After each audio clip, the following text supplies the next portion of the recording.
Yes, mbalamusizaako munamuso eyensuso abasiraamu assalamu alaikum wa rahmatullahi ta'ala wa barakatuh.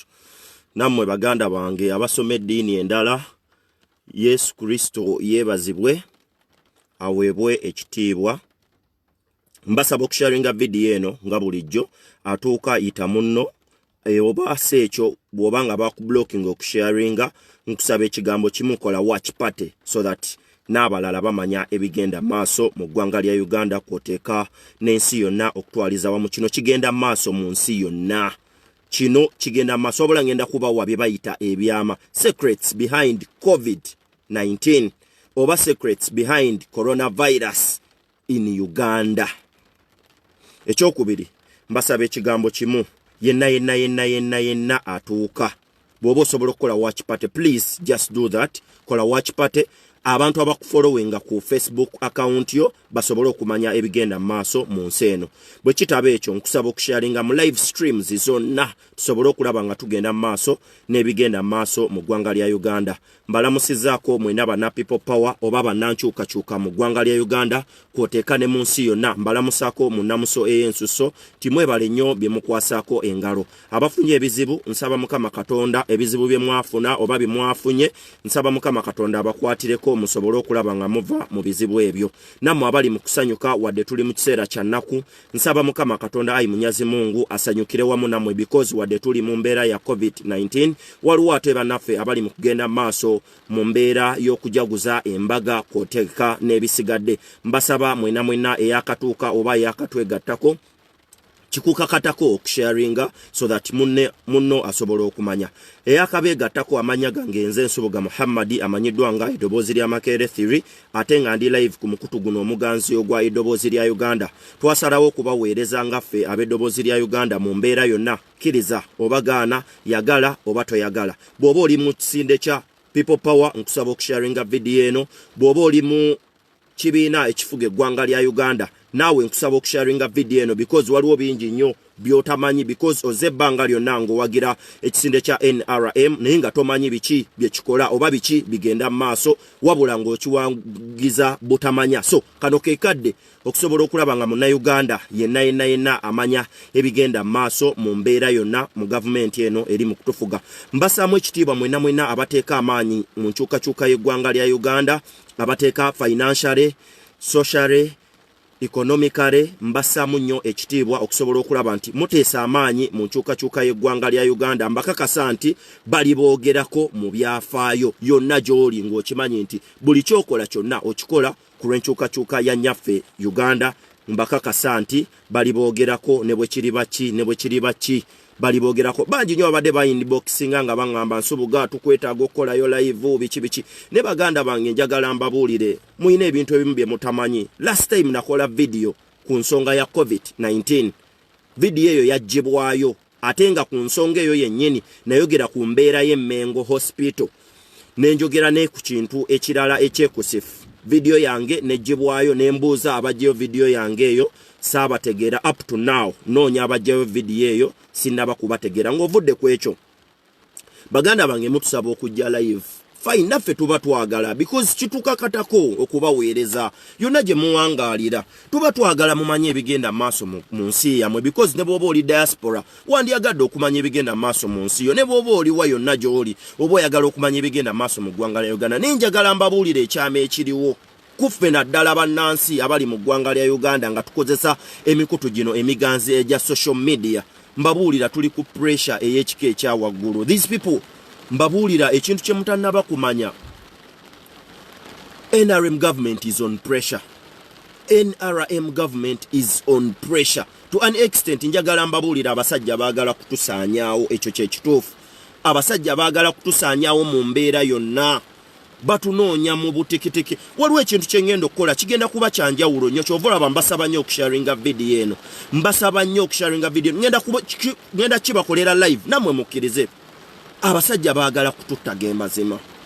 Ninga tewali kitussa wabula ekitussa mazima kwogera mazima kyekyokka.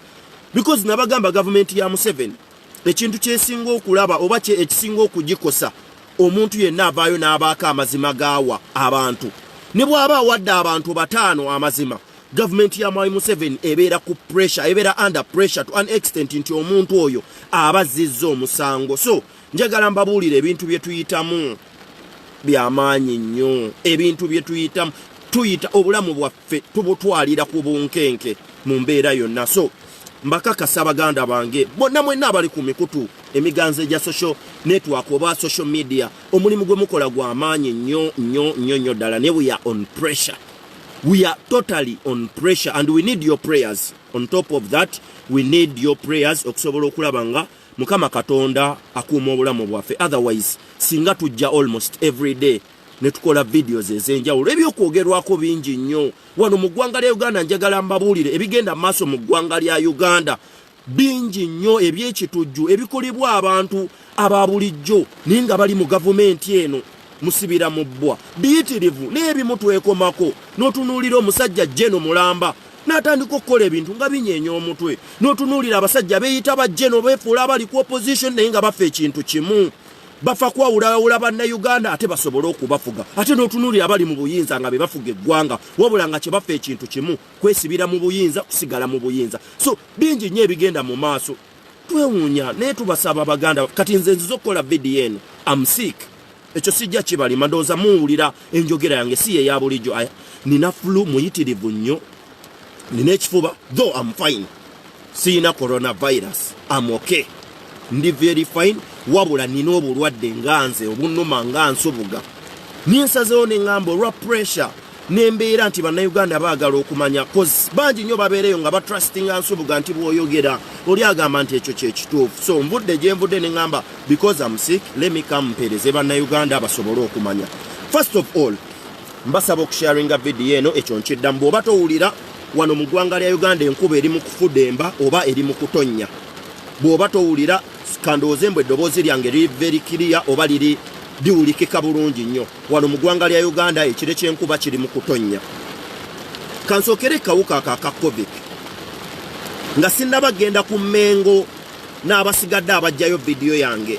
mu nkukutu because namanya abajjayo video wadde nefuula nti sibamanyi era abaakobaana okukola ekyo nakyo nabamanya. That is Mengo Hospital yakolagana wamu ne government y'eggwanga lya Uganda okujja video gye nakola ku Facebook page ya Feno gye tukozese nganzi ya eddobozi lya Uganda. Bwe muba mukimanyi nti mukola ebirungi lwaki mwagala nnyo oba temwagala nnyo bantu kwogera ku birungi bye mukola? Okitegeera, bwe muba mukimanyi nti mukola birungi lwaki bakyali mmwe mukola ebintu nga wallahi temwagala ate bantu babimanye? Bw'oba okimanyi nti okola birungi it is very better n'obireka bannayuganda babimanye bitambule bigende mu maaso. Katandikire kana akawuka ka COVID-19 akamanyiddwa nga aka coronavirus nakwogerako omwezi mulamba emabega. Akawuka nakwogerako omwezi mulamba omwebega because nabagamba nze soogera byanjwanjwa. Singa mba nkimanyi nti byengenda okwogera byanjwanjwa mbabuulira amazima sitawaana kujja because bino Facebook tesasula. Ekintu ekiringa ekisasula ye YouTube naye ebyokujja n'enfuna ennamba I don't fucking care.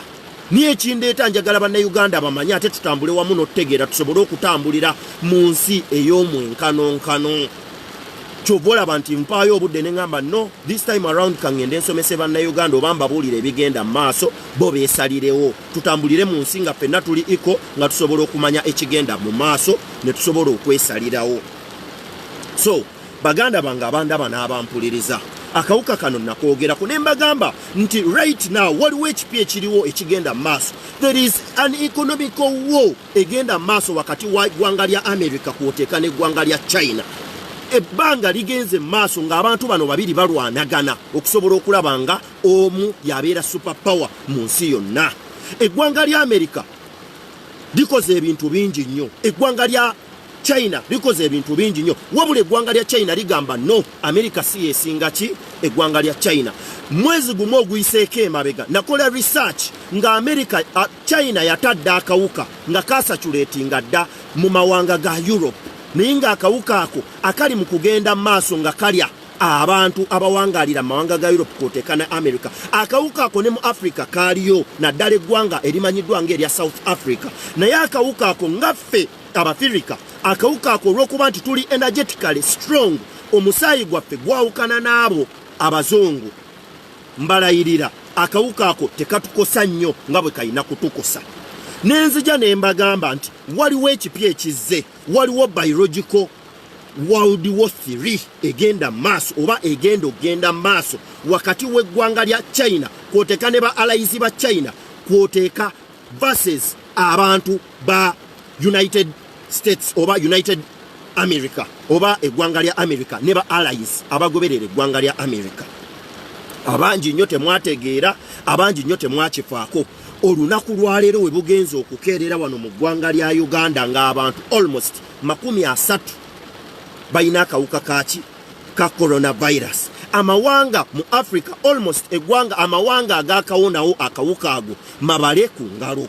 Bw'ogenda ku ggwanga ku mawanga ku Bulaaya abantu abali mu kufa abatotomoka bayitirivu nnyo. Kirira ku mu America bangi nnyo bali mu kufa naye ekisinga okwewuunyisa amapya ge mutannaba kumanya baganda bange mwenna abatambula nga temumanyi ku Bulaaya eggwanga lya Russia terina bakwatibwa kawuka ako ago ge mapya ge nnyinza okubawa. Bw'ogenda ku Asia eggwanga lya North Korea terina bakwatibwa kawuka ako. Amawanga ago abiri gakolagana nnyo n'eggwanga lya China. Amawanga ago abiri gakolagana nnyo n'eggwanga lya China wabula ku mawanga ago abiri tewali muntu yenna yavuddeyo ku mbeera y'akawuka ka coronavirus. Tewali yavuddeyo yenna muntu yenna kwogera ku kawuka ka coronavirus. Olunaku lw'eggulo olutalo lwagenze maaso ate luzenga lukwajja ku social media ng'abantu abamu bagamba nti akawuka ka coronavirus tekaliyo, abalala bagamba gyekali mostly wano mu ggwanga lya Uganda. Now gano ge mawulire mbasaba okuvuga video eno abandaba n'abampuliriza ate era ngenda kubabuulira kye bayita amazima. Nabagamba mbi I don't care because ndi mulwadde already, I'm sick. Ne bw'onankuba essasi tekirina kye kigattako. Tugenda kukuba mulambo a dead man walking oba a dead body omusaayi omubiri omufu ogutambula. That is yenze nafadda embeera gye ndimu si nnungi. Kati right now abantu bali mukaba n'akawuka ka coronavirus nenze nina ekingo yanganza omuntu kinkwacca kimmalawo n'enkirwanyisa okusobola okulaba nga nyambala ku ngule nange njaguzeeko ne bannayuganda abali mu mbeera ezisanyuka. Kati baganda bange, akawuka kano katandikira mu Wuhan. Abachina lwaki batandika akawuka kano mu Wuhan provinces? Batandika akawuka kano olw'ensonga nti Wuhan province mulimu abantu ab'enjawulo. Mu kibuga ekyo oba mu province eyo mulimu abantu bayitirivu nnyo abali mixed. Aba-America, aba-Africans, Europeans basangibwa mu kawuka ako. Batandika akawuka ako nga bakimanyi nti abantu bangi nnyo b'ensi empitirivu zijja kujja zikimeya abantu baazo wano mu ggwanga eryo erya China mu Wuhan City. Zijja kujja nga bakimanyi nti buli anajja okukima abantu be ajja genda okuvaayo ng'apiikinze akawuka ako oba ng'amaze okukola ki nga bamaze okufuna akawuka ako. Whereby nti abachina bakimanya nti akawuka ako bwe kanaatabala abantu bano bwe banajja abantu baabwe mu kibuga ekyo ekya Wuhan City oba province bajja kubatwala mu nsi zaabwe bagende n'akawuka oba bagende ne virus eyo. Wabula bwe banaatuuka eyo China economically ekintu kye yali efa ekintu kimu, kutuula amawanga ga ku Bulaaya oba kutuula amawanga agali ku Bulaaya ku nfeete. Kwoteeka n'eggwanga lya America oba amawanga agasangibwa mu America egatuule ku nfeete. At the end of the day China yavaayo n'ebalimba nti nayo yennyini eri affected oba akawuka kamaze okugikwata. Naye amazima gonna agaaliwo China yayina akawuka ako oba antidote esobola okukola ki okuwonya akawuka ako. Wabula China oluvannyuma lw'okumanya nti nno America oba Hong Kong alayi ya America yakimanya nti America ekozesa ebyokulwanyisa kwoteeka n'ebyobugagga ne industrial area oba industries eziri e Hong Kong America yeziinako obuvunaanyizibwa. China neetondawo akawuka ako mainly ng'eyagala kunafuya eggwanga lya Hong Kong okusobola okulaba nga livunnama lidde mu maaso g'abasajja aba China. Ebyo byonna Mukama Katonda ali waggulu munyazi Mungu w'amaanyi. Nkusaba okuvuga vidiyo eno ebintu byenziza okwogerako ngenda kubawa obudde bwa ssaawa emu yokka. Ningenda kubawa gavumenti y'eggwanga lya Uganda lwaki tevaayo mazima ddala negamba bannayuganda amazima. Ngenda kubabuulira kiki ekiriwo ku mbeera y'obulwadde obwo obwa coronavirus. Agenda okubibawa yenze Nsubuga Muhammad. Tekinneetaagisa kuleeta DPS okujja okunkwata. Tekinneetaagisa kuleeta oba bano bajjeno oba baani okujja okunkima. No, kyangu nnyo because I know very well you still monitor me oba mu monitoringa my movements and everything. So tekikyanneetaagisa kuba nduulu olw'ensonga nti kati mwatuuse ne ku extent munkubira amasimu direct. Can you imagine? Munkubira amasimu direct. Kati nze muntwale wa Museveni nze Nsubuga ngattako ki ku struggle ya people power gyerimu oba ku nkyukakyuka ly'eggwanga lya Uganda. Mazima ddala ngattako ki? Nze nzaani? Who is me? Atayina na fooko. Nze Nsubuga njagaza ki? There are very many people aboogera n'okusinga Nsubuga. Yeah, by the way, why do you bribe Nsubuga? Why don't you do what it can? Oba what ki ekisobola bannayuganda okukola basobole okubeerawo mu mbeera yonna? Why do you bribe someone? Kulwenseeterere? No. Ebyo ebintu bye mukola gavumenti ya NRM, ebyo ebintu bye muzze mukola mbabuulira amazima, ebyo ebintu bya kitujju, ebyo ebintu bye mukola bya kitemu, ebyo ebintu bye mutambuza nti buli muntu agenda ng'okwogera either bwe mutamutta mugenda kukozesa ssente. Ebyo ebintu bya kitujju. Era njagala mbabuulira ekigambo kimu, bwe muna keepinga on nga muzanya date politics, at the end of the day bagenda bettira oba mujja kwettiŋŋana. Mvugira ka video kano mbasaba busabi baganda bange abanda bana abampuliriza. Mbasaba busabi kunvugira video. Yenna ayagala okumanya ebigenda maaso mu ggwanga lya Uganda. Nkusaba ekigambo bw'oba tovuze video eno buli omu alina account ye, just do watch party. Kola watch party yokka. Nibo bate bazze kuno ninga bali ku account yo nkimanyi basobola okumanya ebigenda maaso mu ggwanga lya Uganda ne mu nsi yonna. Kati nkolera watch party oba bw'otankolera watch party, nkusaba ekigambo kimu. Sharing a video. So abasajja abachina bwe bakola byonna bye bazanya oba bye bali mu kuzanya nga baagala okulaba nga balemesa eggwanga oba ensi yonna okulaba nga bagifuga, mbalayirira we butuuse essaawa zino China yennyini yabalimbye nebagamba mbunno tina antidote wabule eyise ku kintu kimu okusobola okulaba nga bannayuganda oba bannansi mu nsi yonna akawuka ekatuula ku nfeete mbunno egenze paka into community. Yes fine kikola n'aba mu ngalo bw'olaba bika mask face akolola tomwewala mwewale bw'owulira olusujjasujja vaawo oba genda maaso okusobola okulaba ng'olaba abasawo. Ebyo byonna bituufu ku kawuka kano akaaki aka coronavirus. Naye abasajja Abachina gwe sooka otuuze wansi engalabi y'obuuze lwaki Abachina bakutte kye bakutte kyonna ne bye bazimbira mu wiiki 2 nga bababuzaabuza mbu babizimbira mu wiiki 2 because bakweka amazima baatidde dda nti bakimanyi nti at the end of the day America erina okuzzaayo omuliro oba bakimanyi nti ne bw'oba babaagala because eggwanga amawanga ku Bulaaya gakosebwa nnyo akawuka kano aka coronavirus.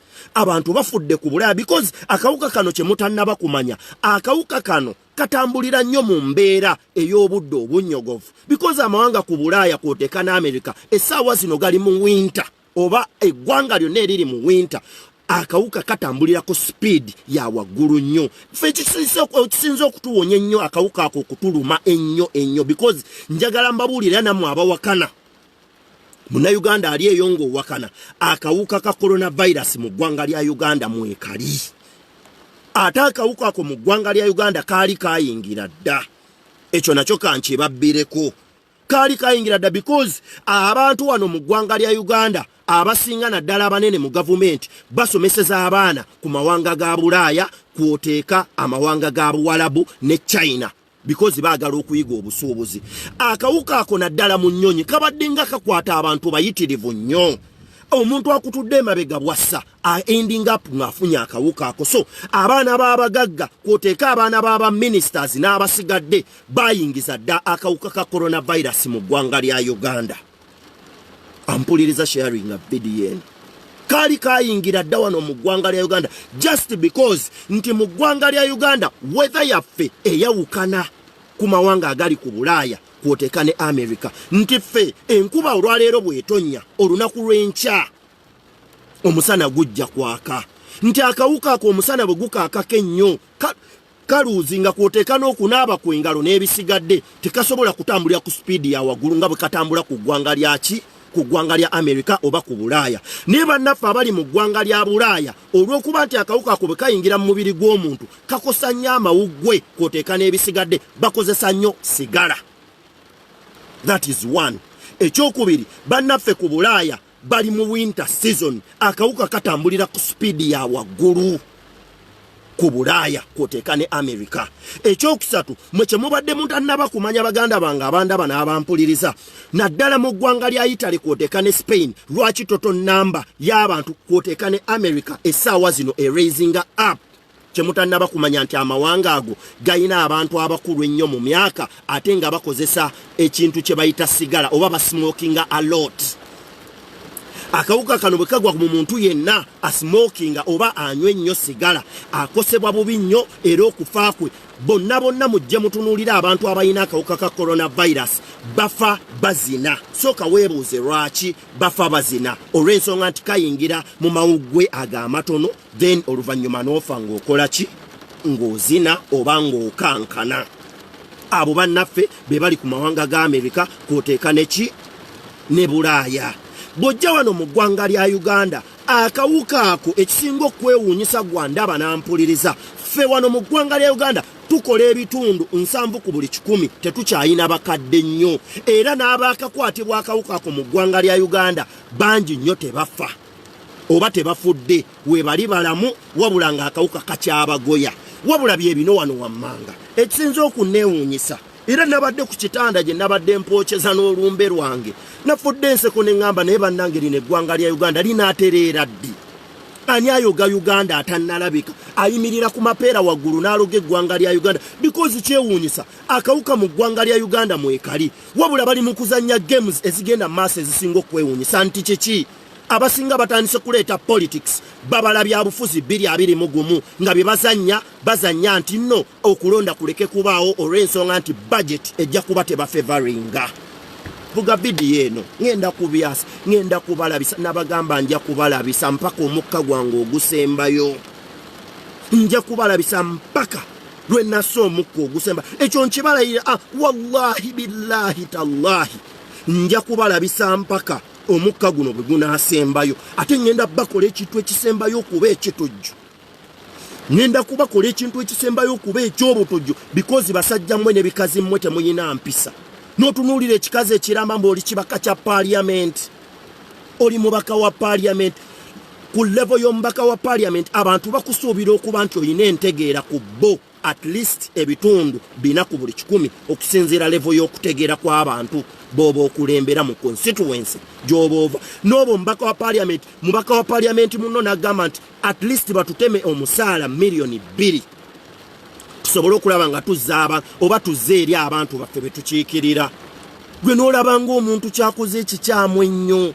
mululu kikaaki oba mbeera ki gye mutaddeweyo n'otunuulira ekibaka kya parliament bakubye omukyalo omukadde mazima ga Katonda nali ku simu yange ku kitanda nga nscrollinga bwenti ku Facebook nendaba omukazi ng'ekitone nnyo ali mu myaka 69 ng'omuvubuka ow'emyaka 28 ali mu kumukuba waya ayagala omukutula omugango ng'omukazi yeetisse emiyembe wallahi natonyeza ezziga because ffenna tuva mu bakyala ffenna tuva mu kitonde kikyala omusajja oba omuvubuka kikakutanda n'ovaayo ne weeyisa obubi ku bazadde abatuzaala wallahi oba ofuuse kimpe nkyekubira oba kimpe n'empene bisajja mmwe abo abantu be muli mu kkuba si be baakozinga coronavirus mu ggwanga lya Uganda abo abantu be muli mu kutulugunya those are not the people who caused coronavirus abo abantu balejjalejja batambuza bulamu kusobola kubaawo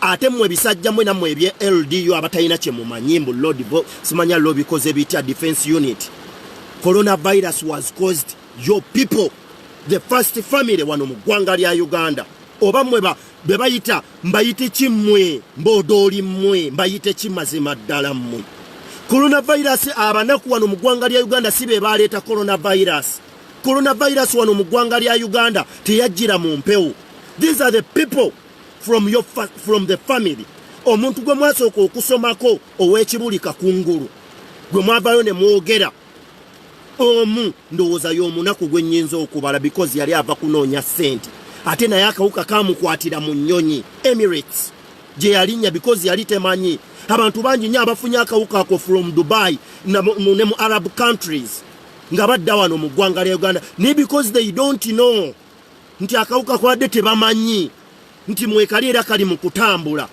ne bakafuna nga bakomawo ewaka n'ebisajja mmwe ebitalina magezi ebitambuza emitwe ng'emmali ne mudda ku baana b'abantu ne mubatulugunya mutyo ne mubakuba ng'abakuba enfudu nkusaba okuvuga VDN kati gano ge mapya baganda bange bannyinaffe abali mu Middle Eastern countries oba abakolera Abu Dhabi abakolera mu mawanga g'abawalabu njagala mbabuulire kwoteeka ne gavumenti y'eggwanga lya Uganda ekintu ekipya kye mutannama kumanya abaana abo baafuna dda obulwadde buno obwa coronavirus mu mawanga g'abawalabu era abaana abo njagala mbabuulire abaana bali mu kufa because bali abawalabu tebabatwala mu malwaliro oba tebabatwala mu karantini abawalabu bwe bamanya nti ono Nsubuga afunye akawuka mbalayirira ekigambo kimu babatta busi abaana bangi nnyo essaawa zino lwakuba mmwe temulina kye mumanyi singa olunaku lumumukeeza ne mugamba nti Nsubuga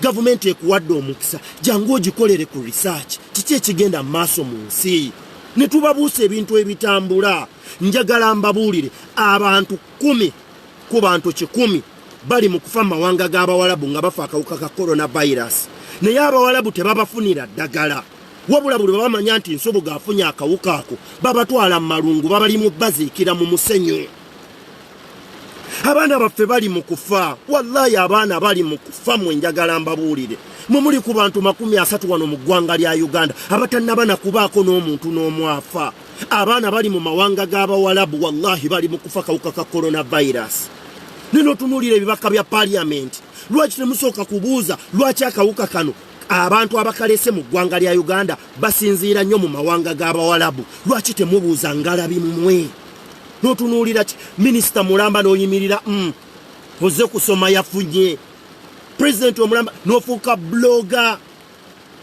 wabula mu byoyogera tosooka kubuuza prevention is better than cure. Why don't you look for cure oba kyekikuuzinga bwe ziba nsalo ne ziggalwawo bwe ziba abantu nga bennyininyini abalimu provinces n'omanya nti ow'e Masaka tayingira kibuga Kampala n'omanya nti ali mu kibuga Kampala tajja kugenda Luweero n'omanya nti ali e Luweero yafuna dda akawuka ako lwaki temumanya bintu ebyo ebintu ebiri mu kutta bannayuganda akawuka akali mu kuyingira mu ggwanga lya Uganda kasibuka mu east like Arabian countries ekiyinza okwewuunyisa kati kuno bwe kubaako omukungu wa gavumenti olunaku lwaleero nzize n'amaanyi kambabuulireko ekyama kimu mu abali mu gavumenti akawuka akali mu kuluma bannayuganda aka coronavirus essaawa zino kava mu mawanga g'Abawarabu mu mawanga g'Abawarabu gye kali mu kuva abaana baffe bali mu kufiirayo abaana bano abamu bakansolinze ne contracts zaabwe kati kambabuulire ekyama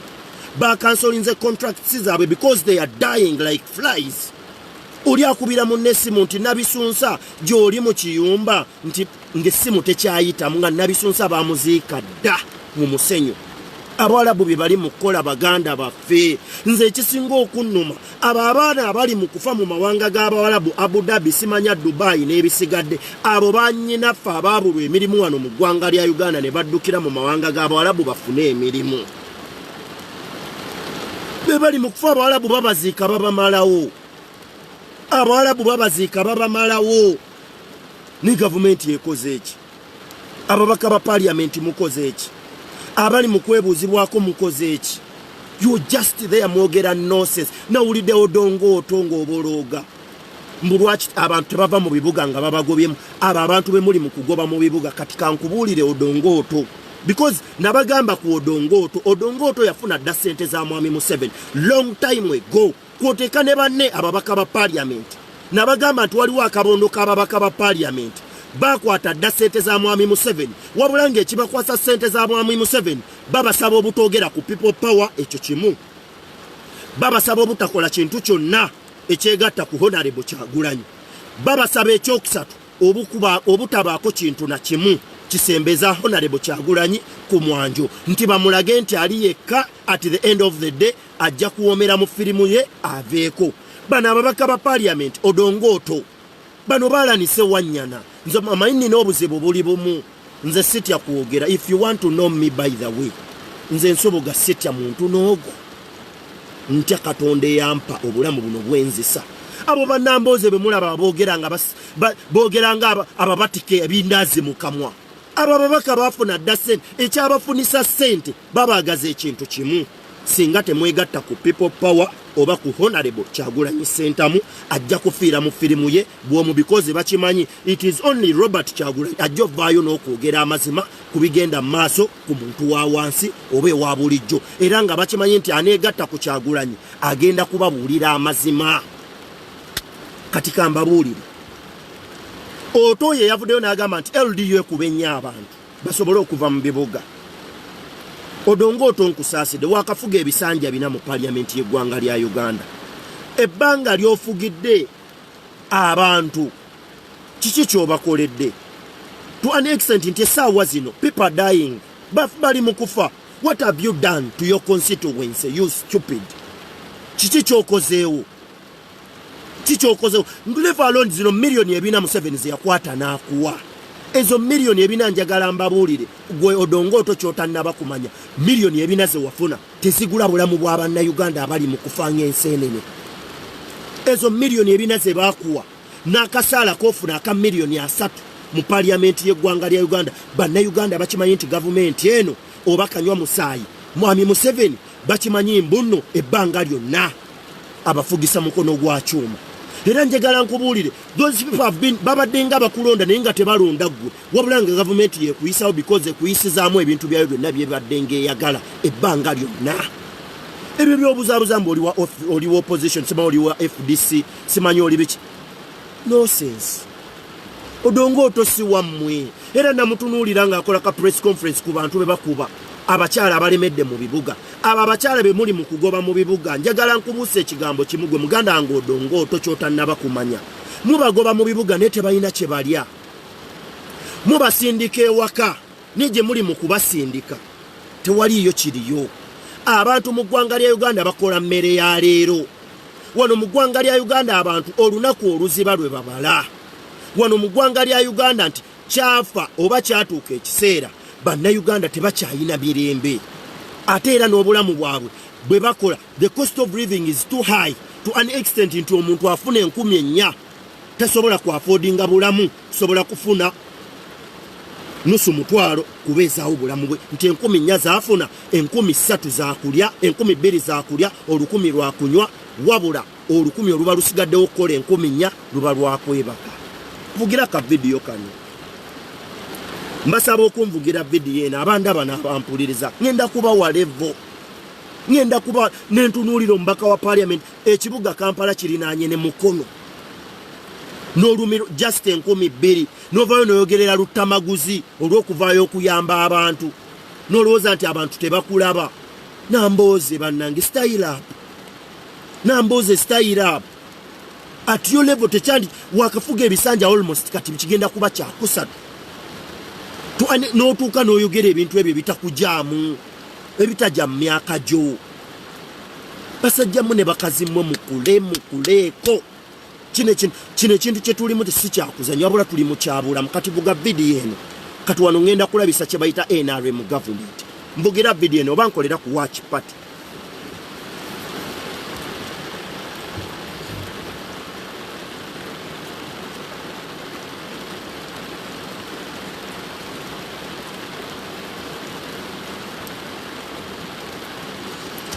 ya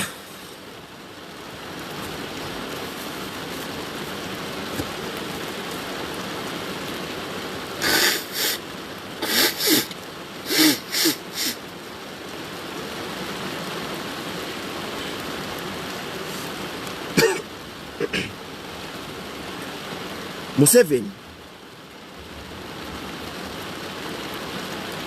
coronavirus mwali mu ggwanga lya Uganda niye Museveni and his family oba government ya mwami Museveni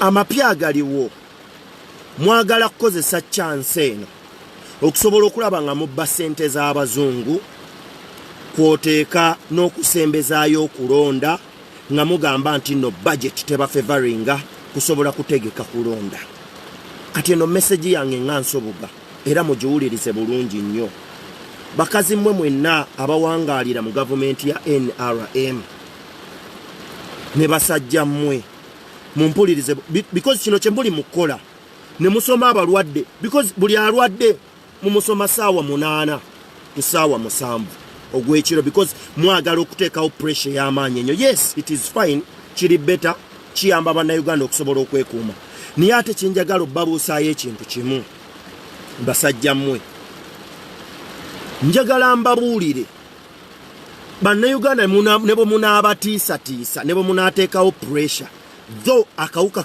mwekali mu ggwanga lya Uganda wabula amazima gali bwe gati enjala y'amaanyi ennyo ereetedde bannayuganda okutandika obutatya akawuka ka coronavirus wano mu ggwanga lya Uganda olw'enjala ey'amaanyi ennyo gye mubataddeko nabagamba nti population y'eggwanga lya Uganda tuli abantu ekitono ennyo abantu 43 oba obukadde 43 obw'abantu mu ggwanga lya Uganda wabula abantu obukadde 26 balwadde nnyo baavu nnyo tebalina kye balya wadde okunywa ekyo kibaleetedde okutandika okukola emirimu gye batalina kukola ate era nga ku population y'abantu miliyoni 26 miliyoni 20 they are unemployed oba tebalina mirimu kati ewaka gye muli mu kubateekako n'akazito ke mubateekako mwagala okubattisa enjala naye njagala mbabuulire ekigambo kimu tebagenda kufa njala because bali wearing okukyusa gavumenti eno okusobola okuva mu ggwanga lya Uganda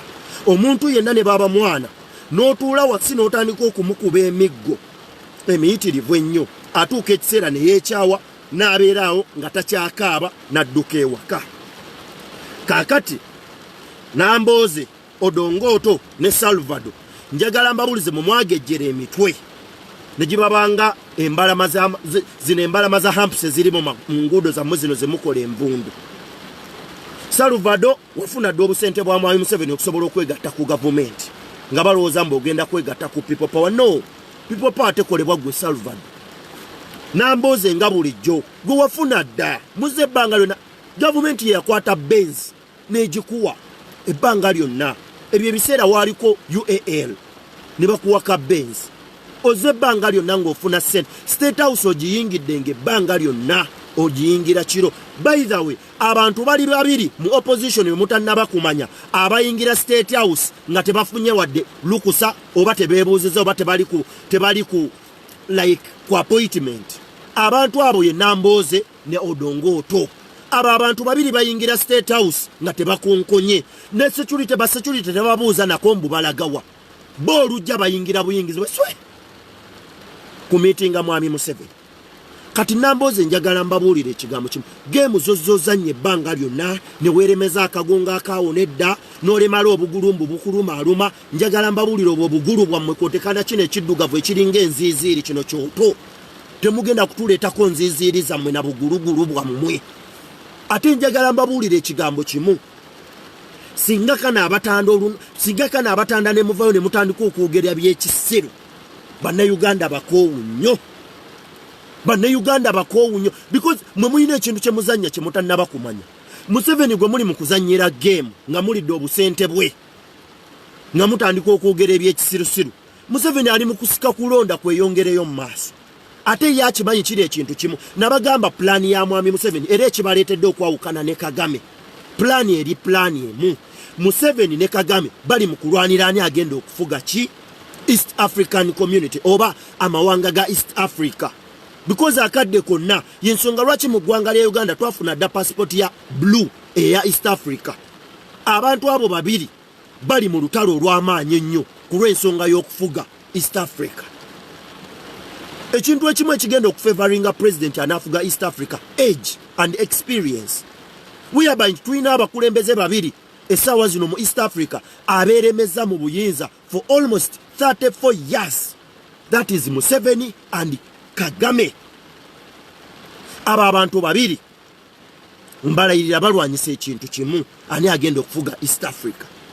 Ekyokubiri, njagala Bannayuganda mubuuze lwaki essaawa zino Rwanda bagenze ddo tuddo nga babawa emmere nga muwano mu ggwanga lya Uganda amasannyalaze ebbeeyi ekyali yemu, amafuta ebbeeyi ekyali yemu, emmere n'ebintu ebikozesebwa wano mu ggwanga lya Uganda bitandise okulinnya ku mbeera eya yiriyiri. Mutuule wansi mutegeere Bannayuganda bwe munaabaddimu okutegeera ne abalogo omutuufu.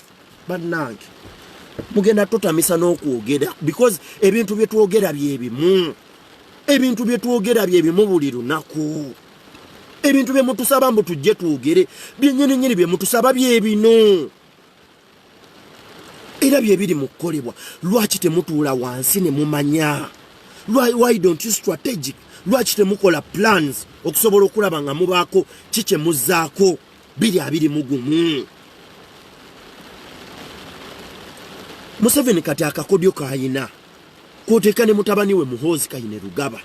Kyovula abajuuzi baali bakalangira olunaku olwokubiri nga balangiridde total number twali tuwezezza abantu 9 abalwadde ba coronavirus. Mutabani wa Museveni yavaayo n'atweetinga n'agamba nti teri agenda kujja jjajjaawe munne wa kitaawe mu buyinza. Bw'amala okutweetinga nassaako kitaawe oba ekifaananyi kya kitaawe kye yatandika nakyo mu 1986 ng'olwakiraba nti bamaze okwovapawalinga Bannayuganda nti mulobedde ku coronavirus yekka wabula ng'ate bo bali mu kusika ki kye baagala okusobola okulaba nga bawamba obuyinza oba okwekuumira mu buyinza wano mu ggwanga lya Uganda. Wabula njagala mbabuulire Bannayuganda, before nga tulwanyisa akawuka ka coronavirus tulina okulwanyisa Mwami Museveni because Mwami Museveni ye coronavirus namba 1 wano mu ggwanga lya Uganda. Tetugenda kulwanyisa akawuka ka coronavirus ng'ate Mwami Museveni ali mu kututta kutumalawo. Enjala esinga akawuka kano akali mu kutunywegera n'okutumaliriza n'okutumalirawo famire zaffe. Wabula tulina okukola ebintu bino wammanga nga tukkiriza okunaaba engalo, tukiriza okwambala mask, tukiriza okwambala gloves n'okwekuuma okusobola okulaba nga akawuka ako tekatutta. Ate tuteekewo embeera eteeka mwami Museveni ku pressure okusobola okulaba ng'omusajja oyo aleka obuyinza 2021. Bobi Wine bwe yakubye oluyimba waliwo omuntu omu ng'ali mu kibiina kya Gagamel, sigenda kwogera linnya naye nkuwadde akakisa akasembayo kali bwe kati, because gwe ngenda okulabisa olwaleero mulala nnyo, sigenda kulabisa gwe wabula gwe nkuwaddemu olukisa. Ng'ali mu Gagamel yagambye nti oluyimba lwa Bobi Wine Kyagulanyi Ssentamu teruyina gye lugenda kulaga, oluyimba Bebekulu lwe yakubye lwe lutuufu. Naye nga why? Kati kambateereko kambakubira essimu eno muwulirize okumanya abantu abasinga obusiru basangibwa mu NRM, ate abantu abasinga obuwuttufu basangibwa mu NRM. Ngenda jikuba ebigambo, ngenda byogera munjagala mubiwulirize. Eno essimu ngenda bamalirayo ensonga ku ssimu eno, muwulirize bulungi nnyo, because sigenda jidda ngenda kikola omulundi ogwo.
Mulinde konteeke ku sente, tekubadde sente. Ngenda kuba simu eno omulundi gumugenda kuwulira emboodooli zino. Bano abantu bwe batulaba n'amatu batuyita pusi.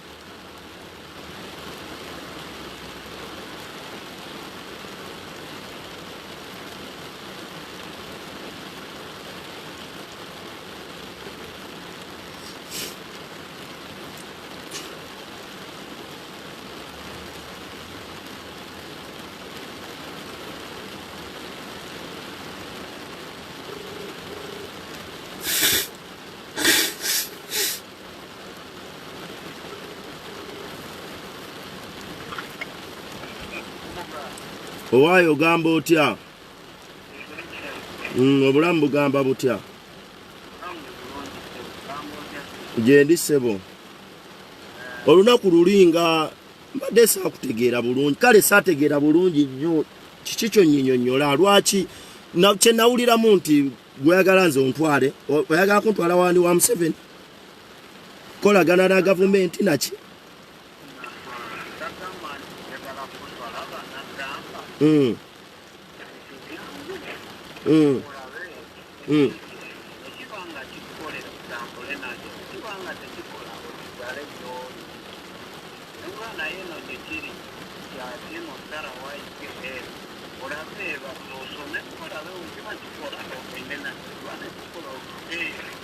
Ne kati kankubuuze muganda wange, kati nze nsubuga ngattako ki, lwaki mwagala nze?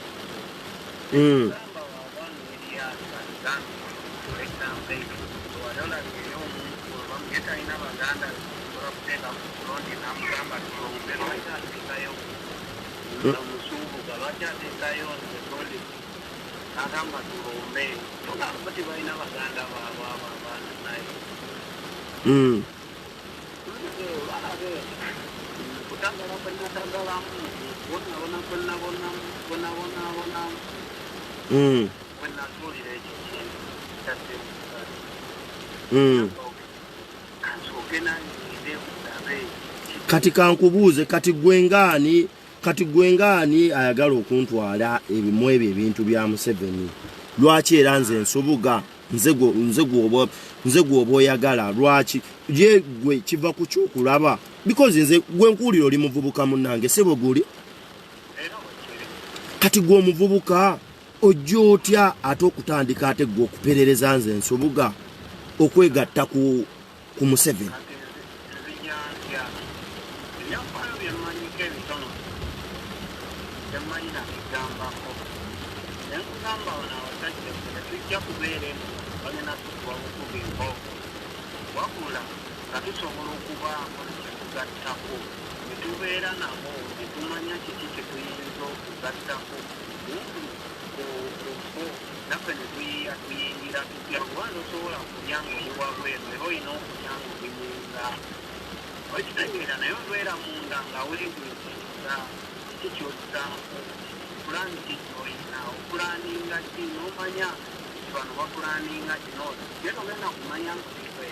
Pozi amanya wangamba ani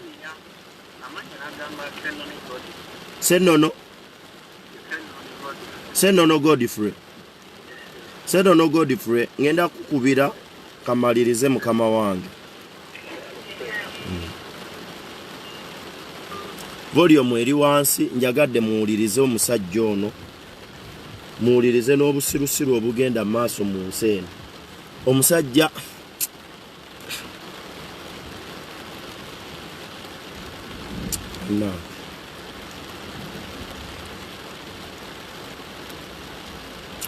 embeera yange si nnungi wabula kambabuulira akasembayo mbaddukeko nyinza obutamalaako budde mbasaba ekigambo kimu bamaseeka bayimaamu kwoteeka n'abagagga mu ggwanga lya Uganda obulwadde bwa coronavirus mu ggwanga lya Uganda mwebuli wabula essaawa zino bannayuganda bali mu kuyita mu kusoomoozebwa tubasaba ekigambo kimu kwoteeka n'ababaka ba parliament abakulembeze ab'enjawulo eno ye chance gye mulina okusobola okulaba nga muwonya abalonzi bammwe mbasaba ekigambo kimu bakazi mmwe ne basajja mmwe bambi mubeere bakisa mutandike okuddiza abantu abo abaabalonda ne muyingira mu buyinza oba abababeererawo ne musobola okulaba nga mufuna obukulembeze bwe bulimu bwebanga waliwo omuzikiti ogw'amaanyi waayo eri abantu mu kitundu mwe guli basobole okubeerawo bwabanga waliwo abakulembeze that is nga bwolaba ababaka ba parliament mukole ng'omusajja olutamaguzi ekintu kye yakoze lutamaguzi yatomye olusuku lulamba okusobola okuddiza abantu be bakiikirira ab'ennakaseke basobole okubeerawo kimbasaba ababaka ba parliament essente ze mufuna zifaanana n'eza lutamaguzi saagala mwegumye mukole kye mukola okusobola okulaba nti nno abantu bamwe mu constituency zammwe basobola okusigaza obulamu on top of that mukole kye mukola okusobola okulaba nga mu bitundu byammwe akawuka ako mukalwanyisa obutayingira constituency zammwe ekyokusatu mbasaba nammwe ba priest ba pastors kwoteeka ne bamaseeka abantu bamaze ebbanga ppanvu nga basinza nga bawaayo ekimu eky'ekkumi mbasaba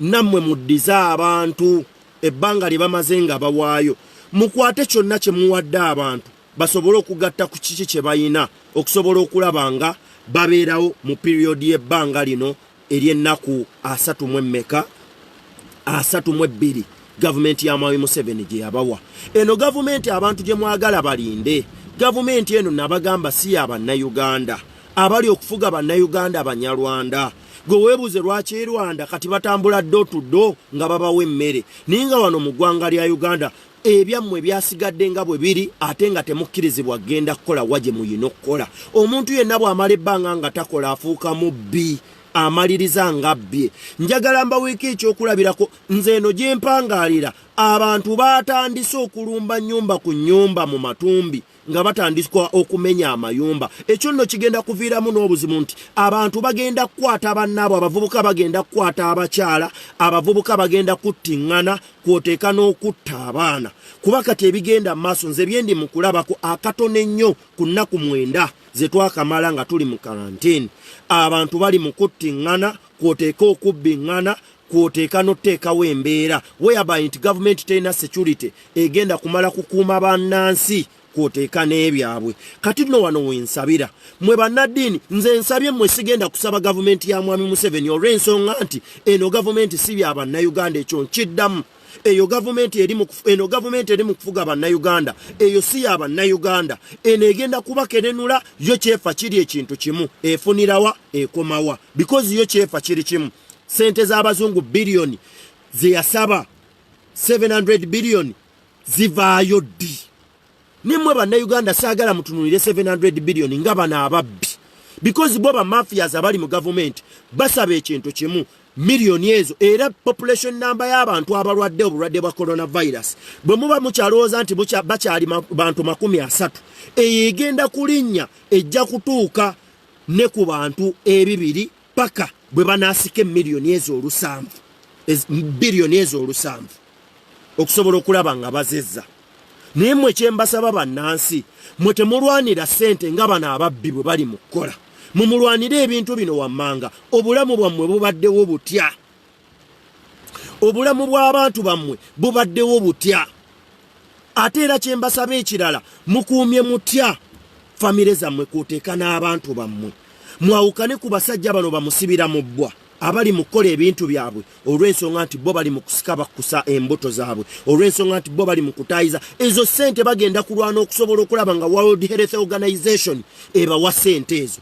Wabula mu abali abatali mu gavumenti oba bannayuganda ba concerned citizen, mmwe kye mulina okulwanako kiri ekintu kimu, mugobye mutya coronavirus mu ggwanga lya Uganda. Mugoberere nnyo omubaka w'Ekyaddondo East Robert Kyagulanyi Ssentamu ebigambo bye yabannyonnyola mu luyimba lwe yabayimbidde. Oyo omwana okuvayo n'abayimbira oluyimba olwo, njagala mbabuulire ekigambo kimu, oyo omwana yali mu ggwanga lya Uganda alumirirwa eggwanga lya Uganda yekka. Abasigadde bakazanyiikirizi bali mu kukkusa mbuto zaabwe, bali mu kugabana ssente zammwe, era bali mu kubba ssente. Kati bo bakimanyi nti singa banaakwata ssente z'omuzungu ne basembezaayo okulonda okwa 2021 ne bakwongerayo emabega, bajja kugatta facilitations ezo kwoteeka ne ssente ze banaaba bafunye, bajja kubasaddaaka, bagenda kubatta bannayuganda, bagenda kututta. Eyo message mugijje ku nze, bagenda kubatta, bajja kubatta maximumly. Ekitonde nnyo njagala mbabuulire, tutandike kunoonya wa we tugenda kuziikibwa. Ekyo mbabuulira kati, mutandike kunoonya wa gye bagenda kubaziika. Otherwise bano abasajja singa banaakwata ezo biliyoni 7, ezo 700 billion singa zinaabagwa mu kibatu, mbasaasidde. Wabula kye mbasaba kiri ekigambo kimu, muteekeewo embeera okusobola okulaba nga muwonya obulamu bwammwe buno, okusobola okulaba nga muwona obulwadde buno obwa coronavirus. Mukozese buli kimu. Mwe abayimbi abasigadde temugenda kuyimba, okuyimba Kyagulanyi yakumaze dda. Temulowooza nti buli avaayo agenda tukubira biyimba, tetugenda kulya biyimba. Bannayuganda tebagenda kulya biyimba byammwe bye mugenda muyimba. Omuntu omu yavuddeyo n'ayimba akayimba, ako kaamaze, tewali kintu kyataatadde mu kayimba, kabadde very brief and clear. Kati mwe tubasaba ekigambo kimu, si buli omu mbuno ogenda kuvaayo yimbe, Mburema agenda kuvaayo ayimbe, Big Eye ayimbe, simanya full figure gyayimbe ne figure za mwezi eziringa ebipipa. Abantu tebagenda kulya ku biyimba byammwe. Wabula essaawa zino ekintu ekiyamba bannayuganda esi biyimba byammwe, ekiyamba bannayuganda kye kino wammanga. Bannayuganda mubawe ebyetaagisa okusobola okulaba nga bawona obulwadde obwa coronavirus, okusobola okulaba nga babeerawo mu mbeera y'ennaku 32 paka bwe banaava mu karantini. Abayimbi abannayuganda babawagidde ebbanga lingi nnyo, ebivulu byammwe babiyingidde. Abayimbi bannayuganda bababeereddewo, nammwe this is the only time mubeererewo bannayuganda abanaku abasembayo gye bawangaalira.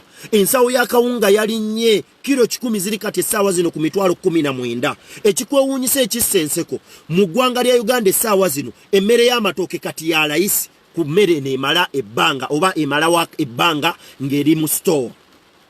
Mu ggwanga lya Uganda essaawa zino olw'okuba nti amatooke ebbanga ly'ennaku 32 gajja kuba gamaze okwengera, amalala nga gavunze, amatooke bagatunda layisi. Kati muli mugagula mugalye ekivubi, mugalye mukute, wabula mwerabidde nti mubuze ennaku 21 okusobola okuva mu quarantine oba si kyo n'okubongezaayo because waliwo ensi ezimu ezataddewo emyezi 6 ku bannansi baazo nga bali mu quarantine. Ezo ensi ezaagala bannansi baabwe.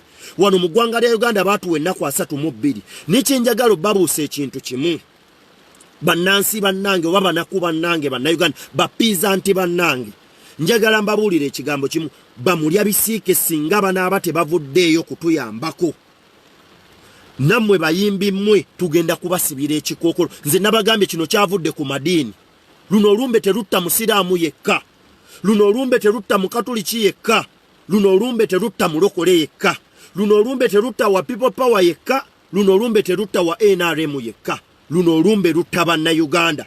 Wabula basajja mwe because nze neewunya government yavangayo newaba bano ba full figure milioni 7 emmotoka, newaba bebekulu milioni 7 emmotoka, newaba mayinja milioni 7 emmotoka, n'abasigadde lwaki ezo sente bw'osigattagatta lwaki temuyamba bannayuganda because embeera gye bali mu mbeera nzibu. Tetwagala bannayuganda abali mu ggwanga lya Uganda batandika okukosebwa akalwadde ka coronavirus okwenkanankana bannaffe bannyinaffe abali mu mawanga g'Abarabu because nkimanyi abali mu kufa mu mawanga g'Abarabu bali mu kulwana kusobola kulaba butya bwe baddeeka wano mu ggwanga lya Uganda. Watenga wano mu ggwanga lya Uganda tetuyina buyambi oba tetuyina bujjanjabi because bwogera ne bu karantini bwe bazimba temulimu wadde kirimu.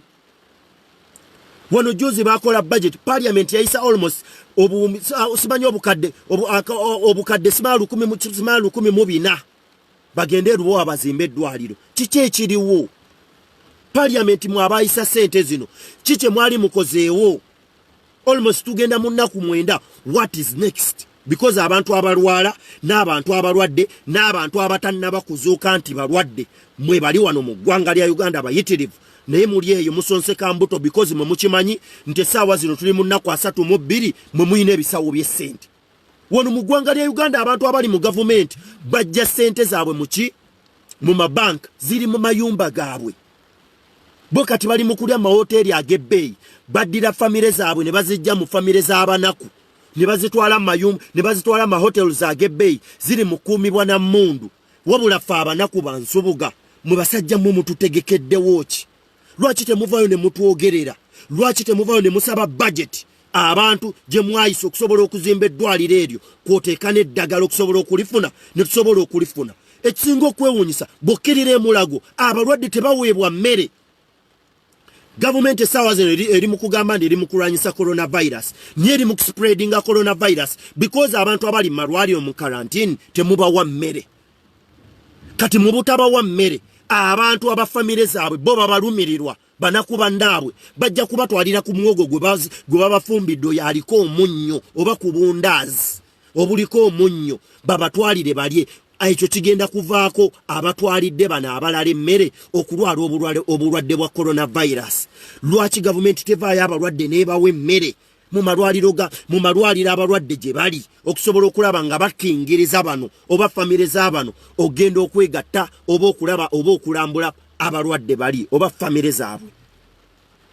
So bannayuganda mbasaba ekigambo kimu, eno gavumenti eyajja si y'abannayuganda because singa ebadde eyagala bannayuganda singa at least ko ekitone ennyo emulaga eriyo emmere okusobola okulaba nga bano abalala bawona. Singa ekitone ennyo abakyala singa tebali mu kufa because njagala mbabuulire ekigambo kimu, waliwo abali embuto ate nga bafunye obulwadde bwa coronavirus. Can you imagine? N'otunuulira omwana omuto ebbujje lyafunye dde obulwadde bwa coronavirus. But what are we going to do? Tuyina okwerwanako ng'abannayuganda. We need to sit down.